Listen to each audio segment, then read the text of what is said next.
कैसे मामा जी? क्या हुआ उन्हें? और बल्लू का बाप आया था कार पर, आके भाई साहब के साथ लड़ाई करने लग गया। भाई साहब ने 2 रखे तर दिए, उसने गोली चला दी भाई साहब की टांग पर। अभी ऑपरेशन हो रहा है।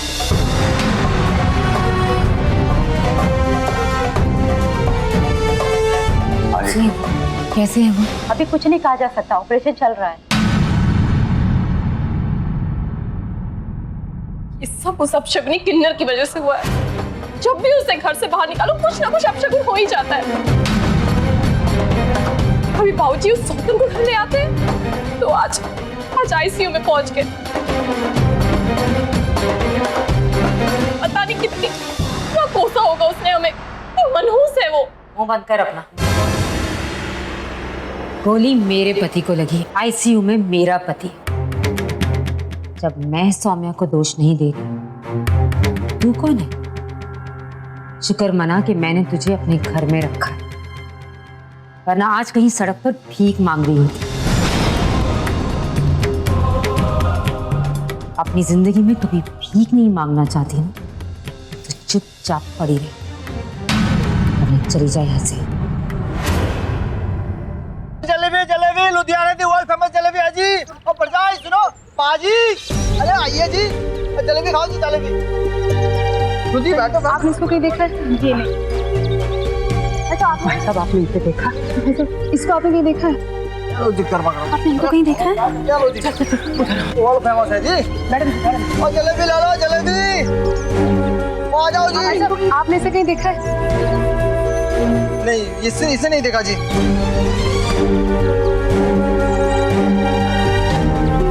और ये आओ जलेबी ले लो, लुधियाना की वर्ल्ड फेमस जलेबी है जी। भाई साहब इसे आपने देखा है कहीं?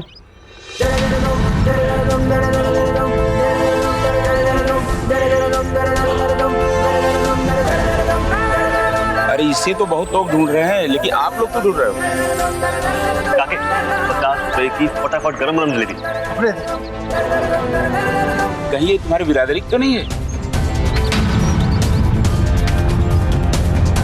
नहीं जी, वो तो क्या है ना, हम ताली बजाकर घर घर में जा सकते हैं, इसलिए इसे ढूंढने के लिए उन्होंने हमारी मदद दी थी।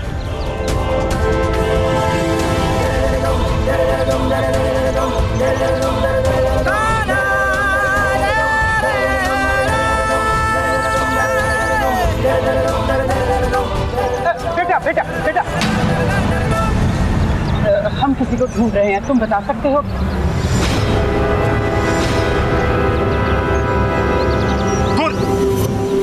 एकदम दूर। और आपको क्या लगा ये बस्ती किन्नरों की है? अगर आपको पूछना है तो कहीं और जाके पूछे। यहाँ पे रस्ते में सबको लोग क्यों पूछ रहे हैं? मैं तो बस इतना ही पूछता। मत पूछिए। हमारे समाज में किन्नरों को जगह दी क्यों?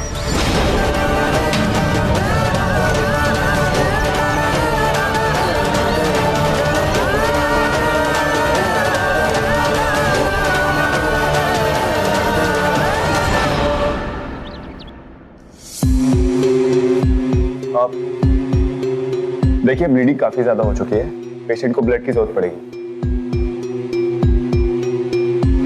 तो आप में से कौन ब्लड देगा? डॉक्टर साहब मुझसे ले लो ब्लड। हाँ खून कौन देगा क्या मतलब है? मैं दूंगा खून।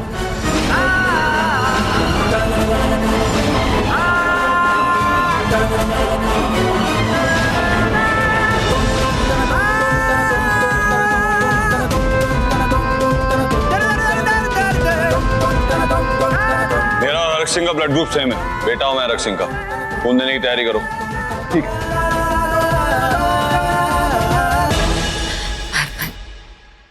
क्या हो रहा है हमारे साथ? क्यों हमारी जिंदगी ऐसे बिखर रही है? वहां सौम्या का कुछ पता नहीं चल रहा है, और यहाँ तेरे बाबूजी जिन पर कोई आंख उठाकर नहीं देख सकता था, आज घर में घुसकर गोली मारकर चला गया।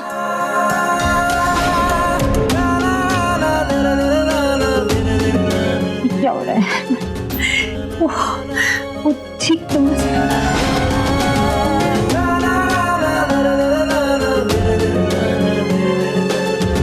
तो तू चिंता मत कर, कुछ नहीं होगा आरक सिंह को। मैं आ गया हूं, सब ठीक कर दूंगा।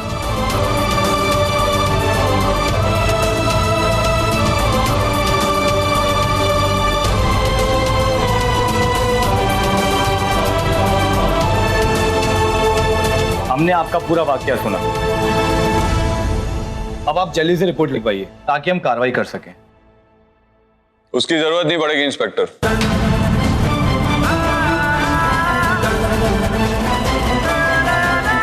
हमें कोई रिपोर्ट नहीं लिखवानी।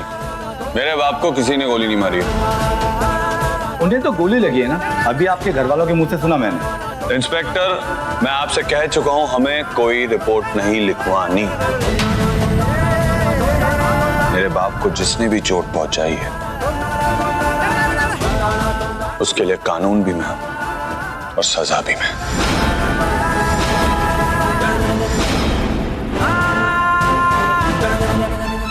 आप जा सकते हैं।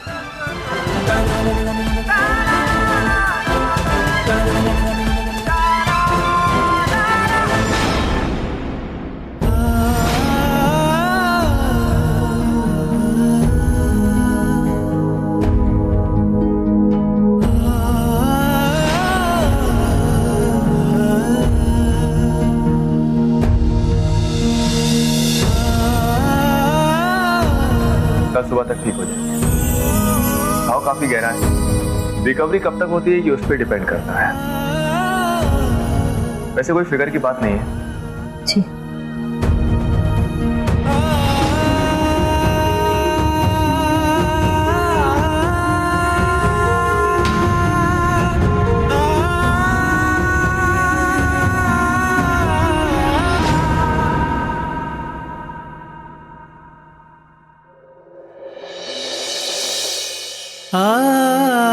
ओए, इस बात की टेंशन ले रही तू? मेरा बाप शेर है, ज्यादा देर तक नहीं सोने वाला। जल्दी उठ जाएगा। मैंने तो एक शेर से ब्याह कर एक शेर को जन्म दिया। मुझे किस बात की चिंता? बस एक चीज समझ ही नहीं आ रही, इन बिखरे हुए टुकड़ों को कैसे समेट? पति, बेटा, बहू, पहली बार मुझसे संभाले नहीं जा रहे एक साथ। समझ नहीं आ रहा। समझ सकता हूँ, सौम्या की वजह से तुझे अपने पति से दुश्मनों वाला बर्ताव करना पड़ा। लेकिन तू देखना, एक ना एक दिन आरक सिंह ना मान जाएंगे। लेकिन तेरा बाप बड़ा जिद्दी है, मनाना इतना आसान नहीं होगा। तू भी तो मानी ना, बस वैसे ही मना लूंगा मैं आरक सिंह को। और नहीं मानेगा तो झगड़ा करना, कुश्ती लड़ना, मारपीट, ये तो हम दोनों का पुराना पेशा है। ऐसे मना लूंगा। मना ले बस।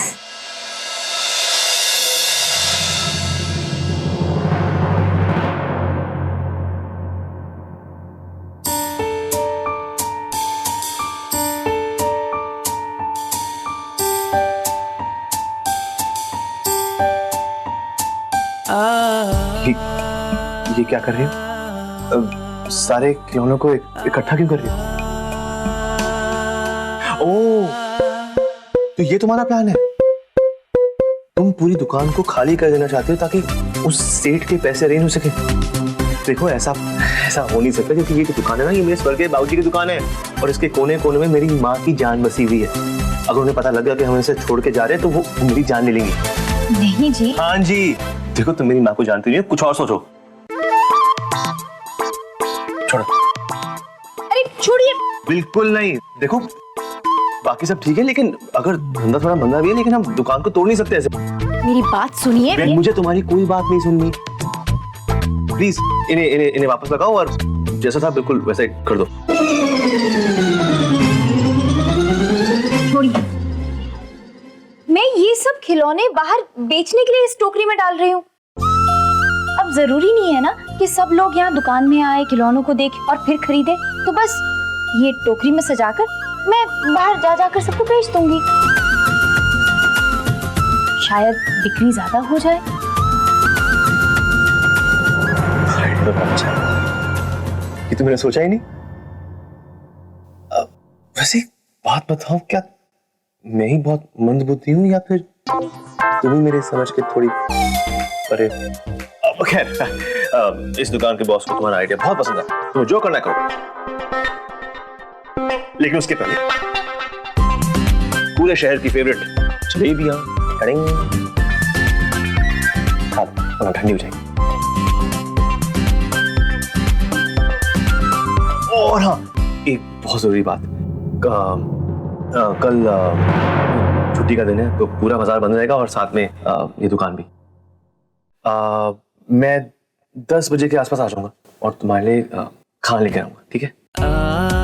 तुम आराम करो, अगर मैं भी गया नहीं तो माँ आ जाएगी, फिर तुम्हें पता है क्या होने वाला। ठीक है, आराम करो।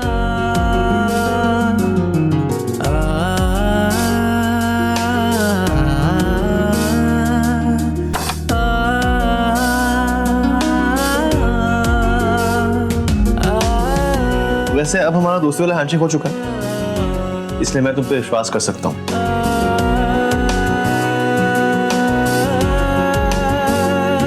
चाबी छोड़ दी है मैंने, दरवाजा बंद कर रहा हूँ सिर्फ इफेक्ट के लिए।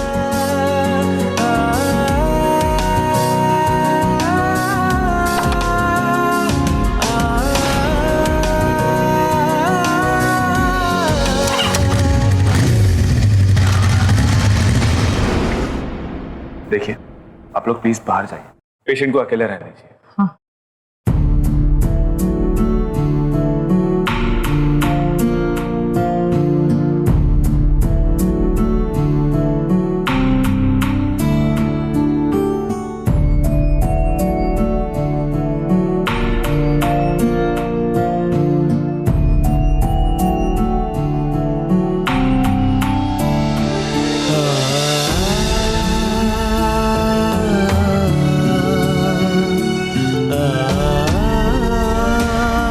खून बह रहा है मेरी रगों में, हरक सिंह। बाप हो तुम मेरे, बहुत प्यार करता हूं तुमसे। जैसे तुम मुझ पर बंदूक तान सकते हो पर गोली नहीं चला सकती,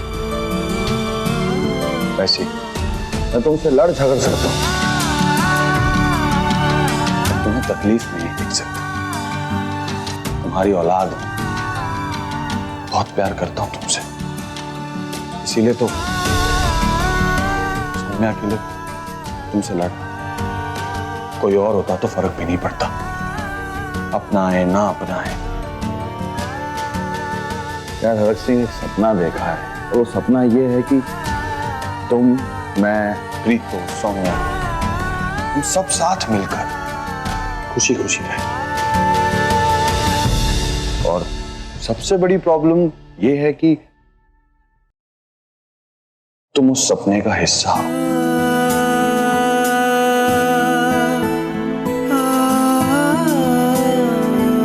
और इस सपने को अगर मुझे पूरा करना है तो तुम्हें अपना ये ईगो साइड में रखकर अपने पैरों पर खड़ा होना पड़ेगा। वैसे याद तो तुम्हें होगा, सिंह तो मेरे नाम के आगे भी लगा है। अगर तुम बाप हो तो मैं बेटा भी हूं। उठो, लड़ूंगा तुमसे और जीतूंगा भी।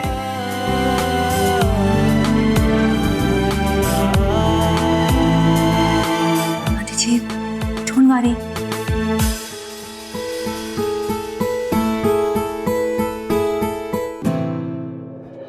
पापा, पापा प्लीज, दादी, नानी, कम से कम आप तो समझिए, खाना तो खा लीजिए। पापा प्लीज खाना खा लीजिए। एक दिन खाना नहीं खाएंगे तो मर नहीं जाएंगे।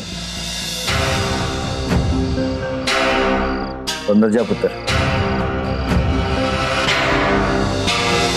सही कहा, बिल्कुल सही कहा पापा जी आपने। अरे अभी तो हट्टे कट्टे जवान हो आप। क्या वजन होगा आपका? 100 किलो? अरे यार मैं भी आप लोगों के साथ रह रह के ना बड़ा ही कमीना हो गया। चलो आपने कहा तो मान लेते हैं। अरे हम बेटी दमाद हैं आपके, और आप लोगों को भूखा थोड़ी ना बनने दे सकते हैं। सुरभि लो, ये थाली मुझे दे दो, मैं इन्हें खाना खिला देता हूँ। लाओ ना, लाओ ना, मैं खिला देता हूँ।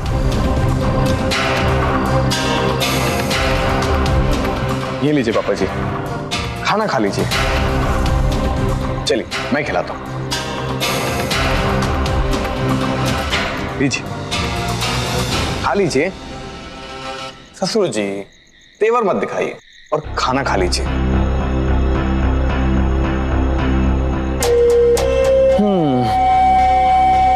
सामाजिक बहिष्कार, सोशल बॉयकॉट, इसका मतलब जानते हैं आप? नो छत, नो खाना, नो पानी।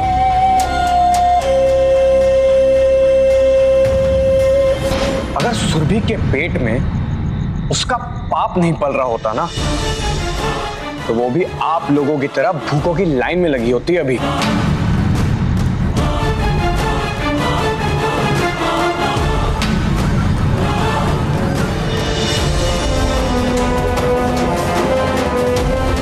जबान संभाल कर बात कर कमीने, मैं छोड़ूंगा नहीं मैं तुझे। क्या हुआ पापा जी, गुस्सा आ रहा है क्या? बहने दीजिए, बहने दीजिए। वरुण सिंह से पंगा लेने का मतलब समझ आया अब आपको?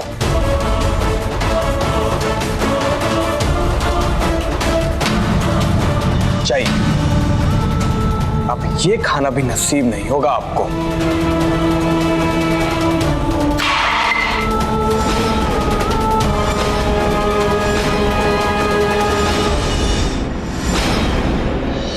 क्या हुआ पाजी? अरे ये क्या किया बाबा जी आपने? मैं तो आपके लिए खाना लाया था, फेंक क्यों दिया आपने? अरे पापा जी, मैं तो आपका बेटा बन के रहना चाहता हूं, लेकिन आप बार बार मुझे पराया क्यों कर देते हैं?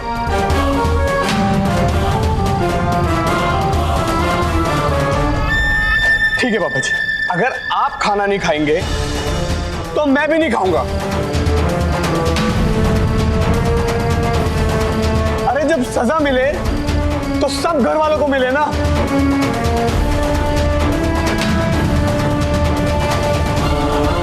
मैं भी यहीं बैठकर पूरी रात गुजारूंगा, मैं भी इन्हीं लोगों के साथ बाहर रहूंगा।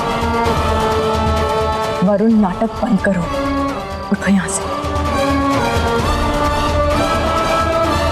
कमाल करते आप लोग भी। अरे इतना नेक दामाद मिला है आपको जो आपके साथ भूखा रहने को तैयार है। आपको ये नाटक लग रहा है?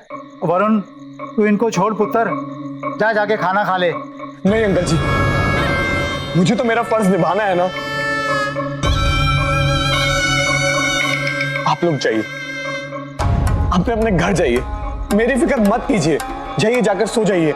ये तो मेरे अपने हैं, कोई दुश्मन थोड़ी ना है। जाइए आप लोग, मैं देख लूंगा। ठीक है पुत्र।